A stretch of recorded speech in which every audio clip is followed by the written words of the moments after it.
Good morning বন্ধুরা। দেখো বালক সেবা হয়ে গেছে। বালক সেবা হয়ে যাওয়ার পরে ঠাকুরের সব কাপড় চোপড় বের করেছি।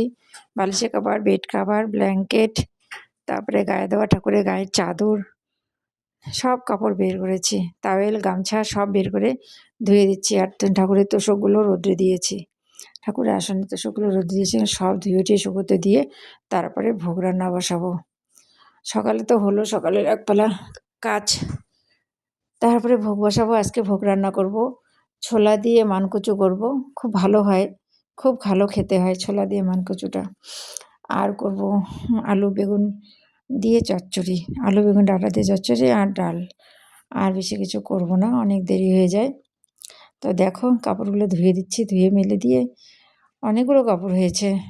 ঠাকুরের কাপড় ধুতে হয়, কদিন পর পরই ধুয়ে দিতে হয়। যেমন আমাদেরগুলো ধুই, ঠাকুরেরও ধুয়ে দিতে হয়, এটাই নিয়ম।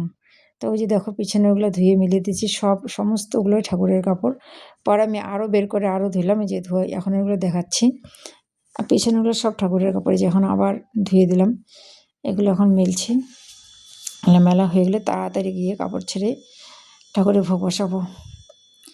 যেন আজকাল খুব দেরি হয়ে যায়, ছোটো দিনের বেলা এমনি খুব লেট হয়ে যায়।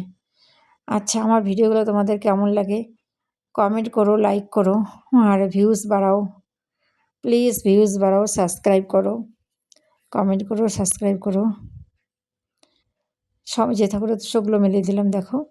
আর যেগুলো সবগুলো ঠাকুরের কাপড় আমি কিন্তু কয়দিন পর পরই ধুয়ে দিই। সমস্ত কিছু পরিষ্কার হলে ঠাকুরের ভালো লাগে। আজকে সোমবারের সাজে ঠাকুরকে কেমন লাগছে দেখো, গোপালকে, গোবিন্দকে। এখন গোপালের ভোগ বসাবো, ছোলা দিয়ে মানকচু। এই যে বসিয়ে দিলাম ছোলা দিয়ে মানকচু, হয়ে যাচ্ছে। লবণ হলুদ দিয়ে দিলাম। রাধে রাধে।